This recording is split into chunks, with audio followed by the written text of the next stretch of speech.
Hello, আসসালামু আলাইকুম। আমরা আজকে স্পোকেনের ৬ নম্বর ক্লাসে আছি। তো আমরা কথা না বাড়িয়ে ক্লাসে চলে যাই। আজকে শিখব পাস্ট ইনডিফিনিট।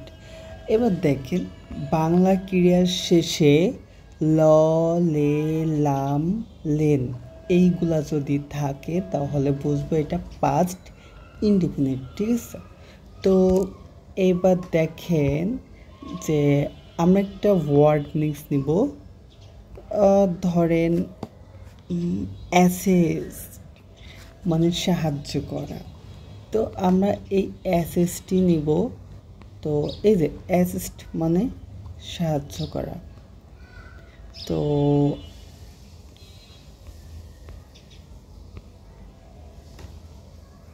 আচ্ছা, আমরা লিখলাম এখানে, লিখে একটা বাক্য যে আমি তোমাকে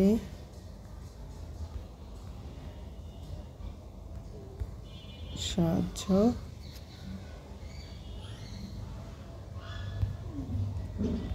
করেছিলাম অথবা আমি করলাম। হ্যাঁ, করলাম। তো এইখানে দেখেন বাংলা ক্রিয়ার শেষে কি আছে? লাম আছে। এই যে এখানে দেখেন, আমি একটু মার্কিং করে দিচ্ছি। এই যে সবুজ।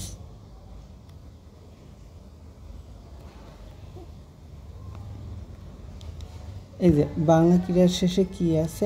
লাম আছে। তো আমরা দেখি এখানে বাংলা ক্রিয়ার শেষে ল, লে, লাম। তো এই লামটা আছে, তাহলে এটা কোন টেন্স? Past indefinite tense. তো সাবজেক্ট V2 প্লাস অবজেক্ট। এবার আমরা রুলস অনুযায়ী করি। তো প্রথমে হচ্ছে সাবজেক্ট হচ্ছে আমি, আই দিলাম। তারপরে হচ্ছে ভার্ব। তো এখানে দেখেন, এখানে আছে ভার্বের V2। তো আমরা V2 কোনটা সেটা আমরা আগে দেখে নিই।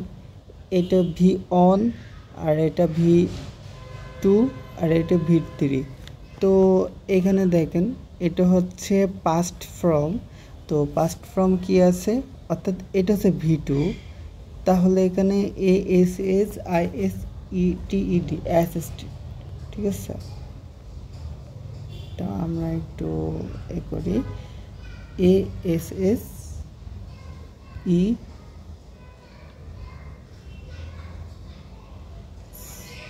আচ্ছা, এসএস বানানটা একটু দেখি। SIS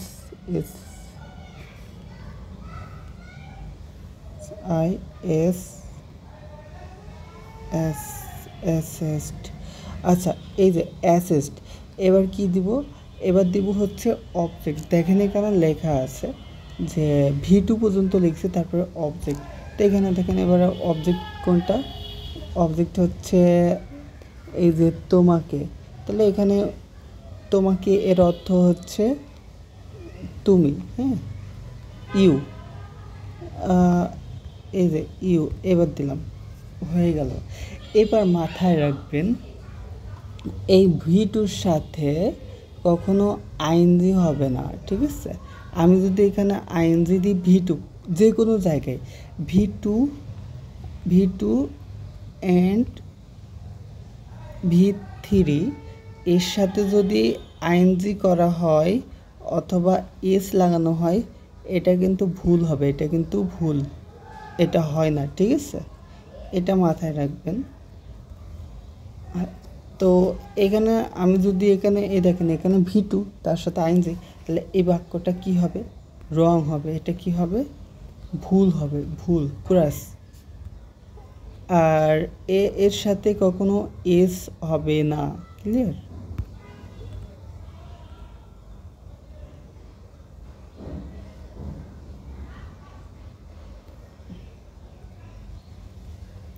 এর সাথে কখনো এস হবে না। ঠিক আছে? V2 সাথে এস হয় না। এস দিলে কিন্তু কুরাস। ওকে। তো এবার আমি যদি বলি তুমি সাহায্য করলে, তুমি আমাকে সাহায্য কর, বা রহিম, RAHIM, রহিম সাহায্য করলো। হ্যাঁ, রহিম সাহায্য করলো। হ্যাঁ, লিখলাম যে রহিম সাহায্য করলো। তো এখানে দেখেন বাংলা ক্রিয়ার শেষে কি আছে এখানে ল আছে। তো আমরা একটু দেখি ল থাকলে কোন টেন্স হয়। ল আছে, তো এটাও পাস্ট ইনডিফিনিট। তাহলে এটা হবে V2 ASSIS অ্যাসিস্ট ইউ। তারপরে আমি যদি বলি এইভাবে আপনারা প্র্যাকটিস করবেন। এইবার বুঝে গেছেন তো? এবার আসে মুখে প্র্যাকটিস।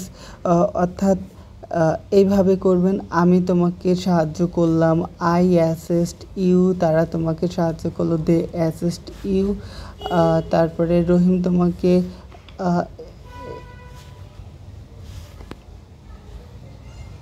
এখানে অ্যাটেম্পট মানে চেষ্টা করা। তাহলে হচ্ছে তাহলে আমি যদি বলি আমি মনোযোগ দিয়েছিলাম, হ্যাঁ, বা মনোযোগ দিলাম অথবা দিয়েছিলাম, দেখেন বাংলা ক্রিয়ার শেষে লাভ আছে। তাহলে এটা পাস্ট ইনডিফিনিট। তাহলে কি হবে?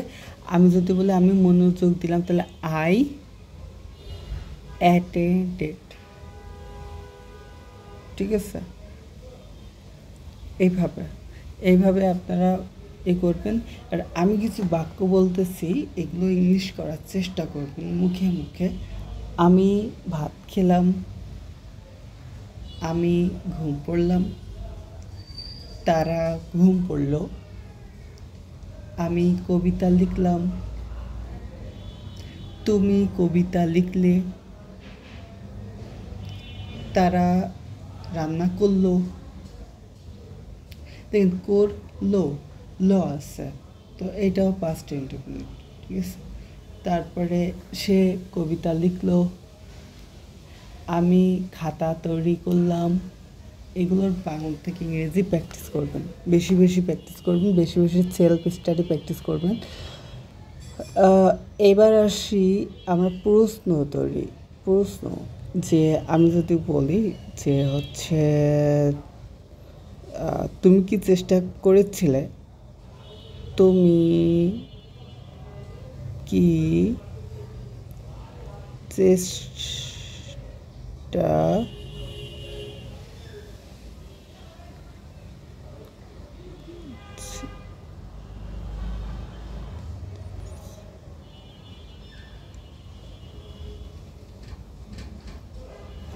আচ্ছা, নেগেটিভ প্রশ্ন বললাম।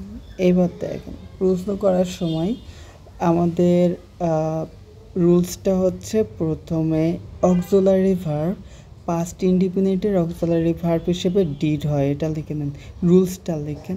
রুলস হলো did plus subject plus V one plus হাবিজাবি অবজেক্ট যা হবে লাস্টে জিজ্ঞাসা চিহ্ন।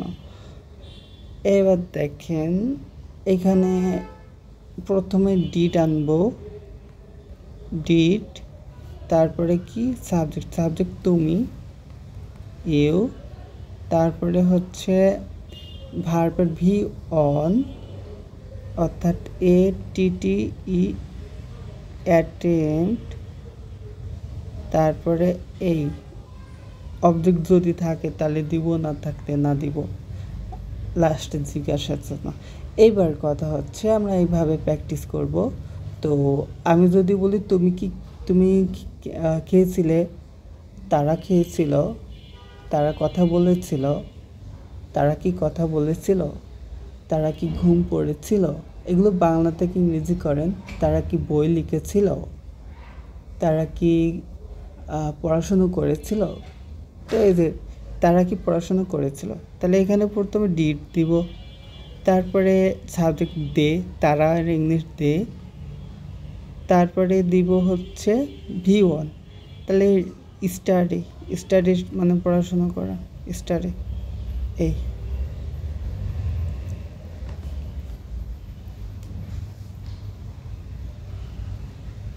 আচ্ছা, এইভাবে আপনাদের হচ্ছে এগুলো করতে হবে। আচ্ছা, এবার আসি আমাদের, আবার আরেকটা জিনিস মাথায় রাখবেন, এই এইখানে যদি মনে করেন যে আমার পাস্ট টেন্স তাহলে V2 দিব, তাহলে কিন্তু এটা রং অ্যান্সার, তাহলে এটা ভুল, এটা কিন্তু কুরাস, ঠিক আছে? কোনো এর সাথে V1 টন কিছু লাগানো যাবে না, আইনজি টাইনজি কিচ্ছু যাবে না পাস্ট ইনডিফিনিটে। আপনার এইখানে যা আছে যেইভাবে থাকবে সেইভাবে দিব, একদম যা লেখা থাকবে তাই, লাস্টে ই থাকলে ই, ওয়াই থাকলে ওয়াই, যা আছে তাই, কোনো চেঞ্জ হবে না। ওকে, এবার আমি যদি বলি তুমি কখন পড়াশোনা করেছিলে, তাহলে এখানে হোয়েন লাগাই দিতে হবে, কোনো ইয়ে না, এখানে জাস্ট হোয়েন লাগাই দিলে হয়ে যাবে যে তুমি কখন কখন তুমি পড়াশোনা করেছিলে, এই যে এইখানে কখন, হ্যাঁ এই যে। তারপরে আমি যদি ওর সামনে যদি হুস লাগাই দিই, বা না, এখানে যদি হু লা হুর পরে হচ্ছে আমি যদি বলি কে পড়াশুনো করেছিল, তাহলে who did study, who did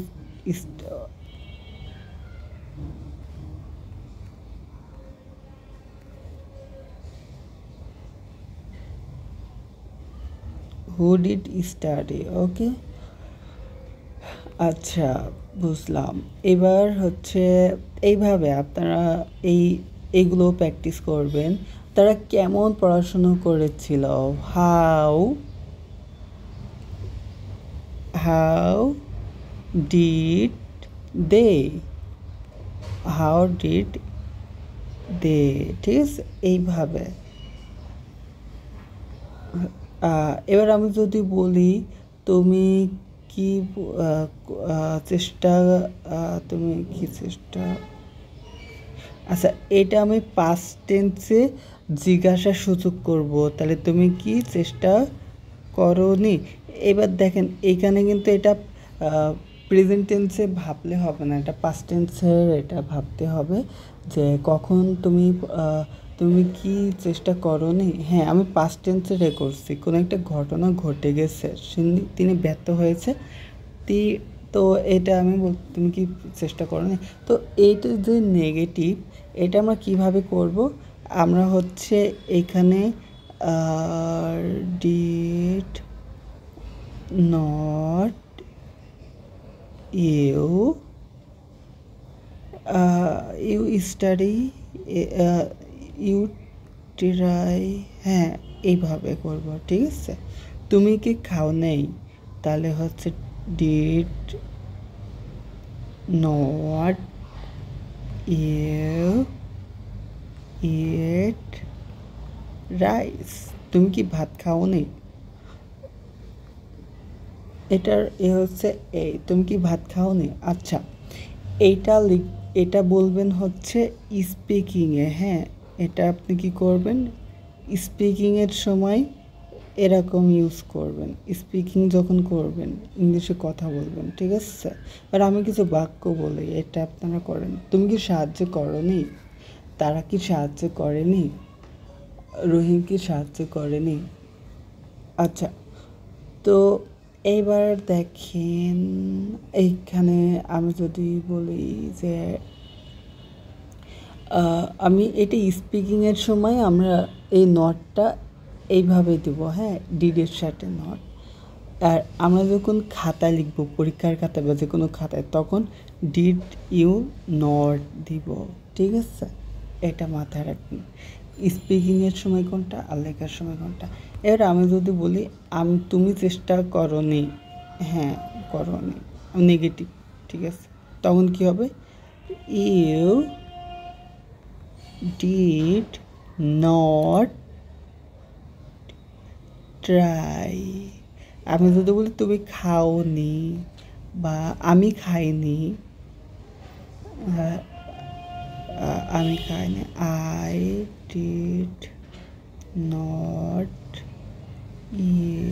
it. আচ্ছা আচ্ছা আচ্ছা, এবার এখানে আরেকটা রুলস আছে, সেটা হচ্ছে অতীতের অভ্যাস, তে তে, এইগুলা হচ্ছে অতীতের অভ্যাস, তো ধরেন আপনি আগে এখন কলেজে পড়েন, আগে স্কুলে যাইতেন। তো আপনি যদি বলেন যে আমি আগে প্রতিদিন স্কুলে যেতাম, প্রতিদিন, তাহলে এটা হচ্ছে অতীতের অভ্যাস। আমি পড়াফলা প্রতিদিন সকালে সকালে স্কুলে দন্তস্বয় করে স্কুলে যেতাম। আচ্ছা, স্কুলে যেতাম। এইখানে দেখেন এটার রুলস কি। এখানে দেখেন বাংলা ক্রিয়া শেষে তাম আছে। তুমি প্রতিদিন স্কুলে যেতে।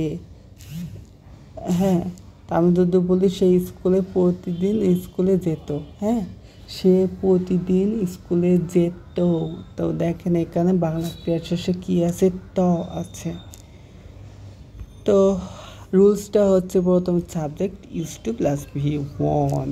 তো আমরা প্রথমে ইউজ টু লিখব, I use.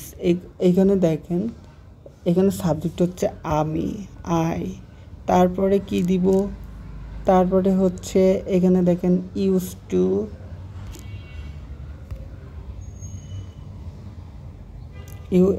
USED, use to. তারপরে কি দিব, V1। এখানে দেখেন লেখা আছে V1, এই V1 দিব। তাহলে V1 কোনটা, এখানে ভার্ব হচ্ছে যেতাম, যাওয়া, যাওয়া থেকে যেতাম। আচ্ছা, এখানে তাহলে go to স্কুল। এবার প্রতিদিন, এভরি ডে। আচ্ছা, এইভাবে। আমি আগে ভাত খেতাম, তুমি ভাত খেতে, তিনি আগে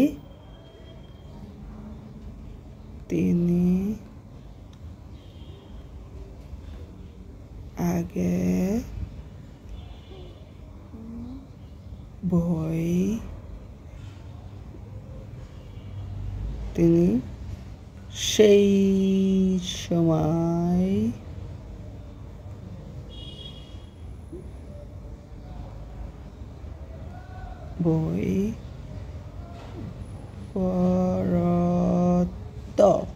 বই পড়তো। এখানে দেখেন ত আছে। আমি যদি বলি তিনি বই পড়তেন, হ্যাঁ, পড়তেন দিলাম, তাও এটা। তাহলে আমাদের রুলস অনুযায়ী প্রথমে সাবজেক্ট কি, ইউ। এখানে কি সাবজেক্ট হচ্ছে ইউ। তারপরে কি দিব, তারপরে হচ্ছে ইউজ টু।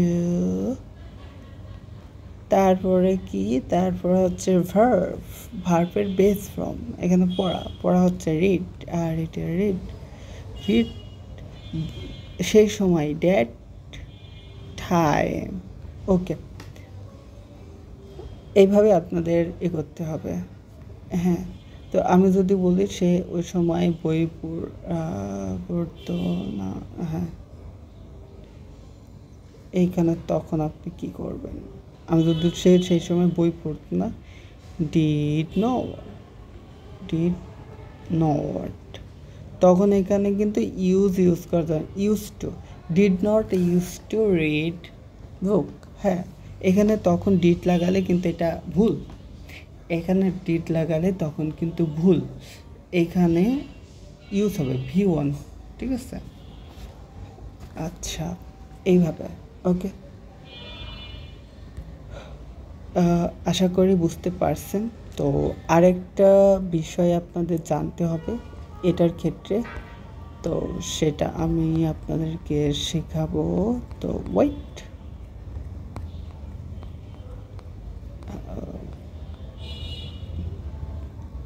আচ্ছা, এইখানে ভার্বের শেষে ইডি থাকলে, অর্থাৎ শেষে ইডি থাকলে উচ্চারণ কি হবে, লাস্টে যখন ট হবে, ইডি যুক্ত করলে এটা উচ্চারণ হবে ডিড, ইড হবে, ইড, হ্যাঁ ইন, এটা হচ্ছে ইন ডিড, ইন্ড, এই ইন্ড পরে ইডি যুক্ত করে ইন, ইন ডিড, ডরেসি ডিড, এই রস্যইতে রস্যিকার, ইনডিড, ঠিক আছে।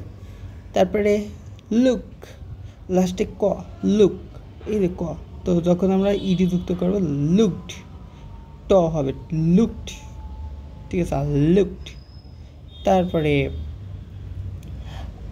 তারপরে হচ্ছে এই যে ওয়ান্ট, ওয়ান্ট মানে চাওয়া, তো আমরা যখন এর শেষে উচ্চারণ করি দেখেন ওয়ান্ট আছে, ট আছে, তখন আমরা যখন আমরা ইডি লাগাও ওয়ান্টেড, টেড, ওয়ান্টেড, ঠিক আছে, ওয়ান্টেড মানে রসিকা, টেড, ওয়ান্টেড, টিড, ই আসছে, ই টিড, ঠিক আছে। তো এইভাবে, আর ওয়াই থাকলে যদি এ ওয়াই থাকে লাস্টে, হ্যাঁ, তো এটাকে আমরা যখন ইডি যুক্ত করবো তখন এড, প্লেড, প্লেড, ওকে। আচ্ছা, আমরা কখন কোন ভার্বের শেষে কীভাবে ইডি যুক্ত করব, এখানে একটু মিস্টেক আছে, সেটা বলি, এখানে ডাবল ফি হবে। আচ্ছা, স্টেজ এখানে যখন সিবিসি থাকবে একবারে উচ্চারণ হয়, এবং শেষে যখন স্টেজ থাকবে তখন লাস্টের কনসোনেন্ট ডাবল হয়।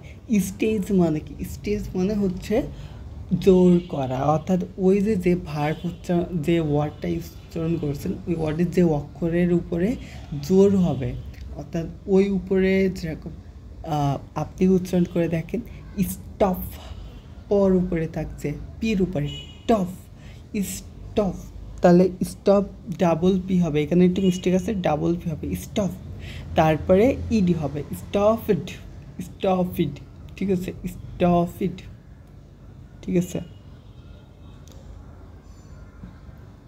আচ্ছা, তারপরে হচ্ছে সিবিসি নো স্টেজ থাকবে, দেখেন ওপেন, পেন, ওপে, দেখেন ওর উপরে স্টেজ পড়তো, ও পেন, ওর উপরে বেশি স্টেজ পড়ছে, কিন্তু আমরা প্রথমে ডাবল বি দিব না, হ্যাঁ, মানে স্টেজ হচ্ছে লাস্টে যেটা থাকবে, অর্থাৎ এর মূল ওয়ার্ডটা হচ্ছে স্টপ, স্টপ, পর উপরে পড়ছে, তো দেখেন এই পি, পি হচ্ছে লাস্টে, এর উপরে হচ্ছে ডাবল পি হবে, ঠিক আছে, ডাবল পি, তারপরে ইডি। তারপরে সিবিসি মানে কি?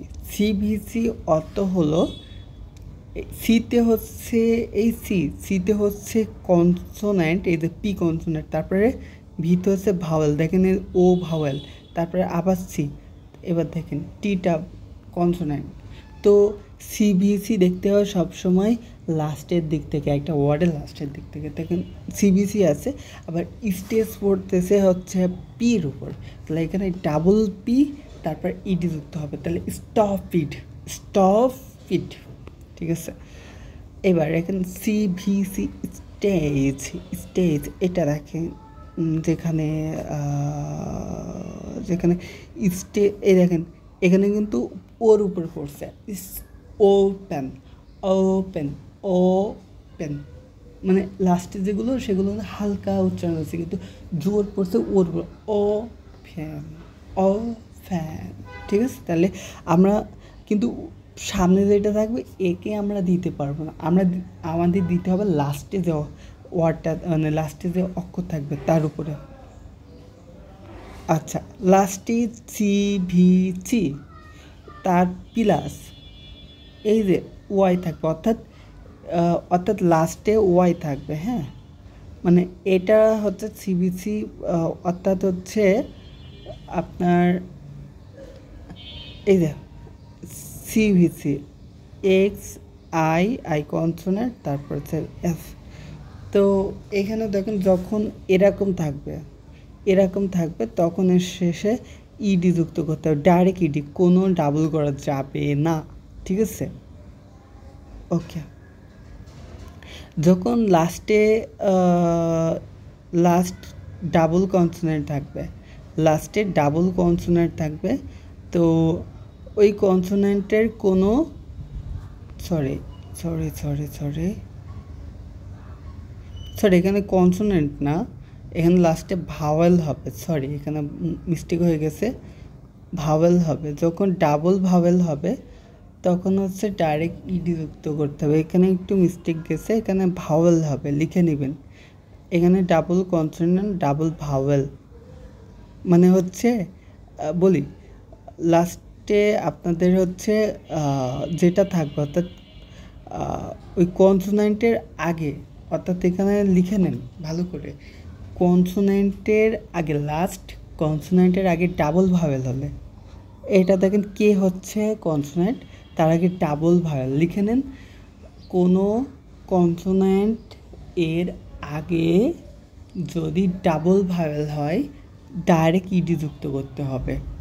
আচ্ছা, আর লাস্টে যদি আপনার ই থাকে তার আগে শুধু খালি ডি যুক্ত করতে হবে পাস্ট করার জন্য। আর লাস্টে যদি ওয়াই থাকে, তার আগে কনসোনেন্ট থাকে, তাহলে আইইডি লাস্টে কনসোনেন্ট।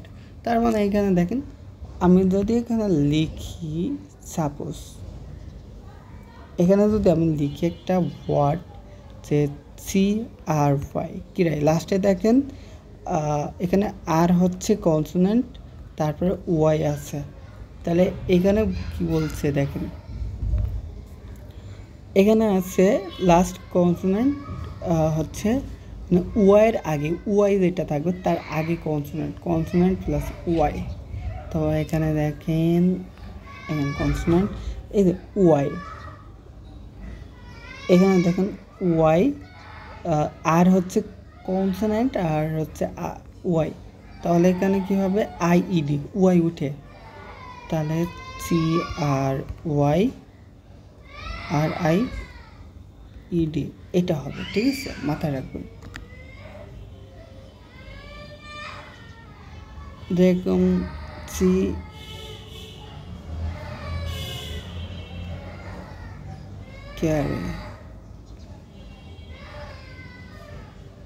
এই দেখেন এটা কেন হলো, কারণ ওয়াইয়ের আগেরটা কনসোনেন্ট ছিল, এজন্য এটা মাথায় রাখবেন। আপনারা যদি মনে করেন এইভাবে ঠাস করে দিয়ে দিবেন, তাহলে কিন্তু ঠাস করে ভুল হয়ে যাবে। ঠিক আছে, ঠাস করে দিলে ঠাস করে ভুল। এখানে যদি আপনি এটা পাস্ট ফর্ম করতে যাই দেন, তাহলে ভুল। IED লাস্টে যদি ই থাকলে তাহলে হচ্ছে ডাইরেক্ট এর সাথে ডি লাগাই দিবেন, ইর সাথে ডি লাগাই দিবেন। যেরকম MAKE মেক, তো এর সাথে ডাইরেক্ট ডি লাগাই দেবেন। ঠিক আছে। আচ্ছা, লাস্টে যদি ওয়াই তার আগে ভাওয়েল হয়, হ্যাঁ ভাওয়েল, আগে আমরা দেখছি যে কনসোনেন্ট প্লাস, এবার হচ্ছে ভাওয়েল প্লাস। ভাওয়েল থাকলে হচ্ছে আমরা কি দিব, ভাওয়েল থাকলে হচ্ছে আমরা ডাইরেক্ট ইডি, PLYED, এটা ভাওয়েল। এই জন্য আমরা যখন এই পেলেটাকে হচ্ছে ফার্স্ট ফর্মে করবো তখন ডাইরেক্ট ইডি লাগাই দেবো, কারণ ওয়াইয়ের আগে ভাওয়েল আছে। ওয়াইয়ের আগে যদি কনসোনেন্ট থাকতো তাহলে ওয়াই ওঠাই এটা দিয়ে দিতাম। ঠিক আছে। আর এইখানে একটুখানি আপনারা এ করে নেন, সেটা হচ্ছে লাস্টে কনসোনেন্ট আর তার আগে হচ্ছে ডাবল ভাওয়েল থাকলো। ওকে, তো আজকে এই পর্যন্ত, আপনারা আশা করি বুঝতে পারছেন। তো এবার আমরা হচ্ছে প্রশ্ন সলভ দেখি একটু, আমাদের আজকে পরীক্ষার প্রশ্ন কি আছে। তো এখানে এগুলো ইংলিশ করবেন সবাই। আর এখানে দেখেন এইটা ভুল আছে, কেন ভুল আছে, কারণ ভার্বের শেষে ডাইরেক্ট আইএনজি হয় না। আমরা যেহেতু পাস্ট টেন্স নিয়ে কাজ করছি, পাস্ট টেন্স, তাহলে এখানে আমাদের আইএনজি হবে না, PLYED। তো প্লেট হবে। ওকে, তারপরে দেখেন ডাইরেক্ট আনতে দিয়েছে, এটা হবে না, এখানে এটা হবে না, তো এখানে কী হবে, হেল্পড, হেল্পড, ঠিক আছে, ইডি যুক্ত হবে, এটা ঠিক আছে। তো আপনারা এইভাবে দেখবেন কোনটা ভুল কোনটা সঠিক, তো এইভাবে। তো আপনারা যদি না বুঝতে পারেন তাহলে অবশ্যই আমাকে বলবেন। ওকে, আল্লাহ হাফেজ, আজকে এই পর্যন্ত। আপনারা বেশি বেশি সেলফ প্র্যাকটিস করবেন।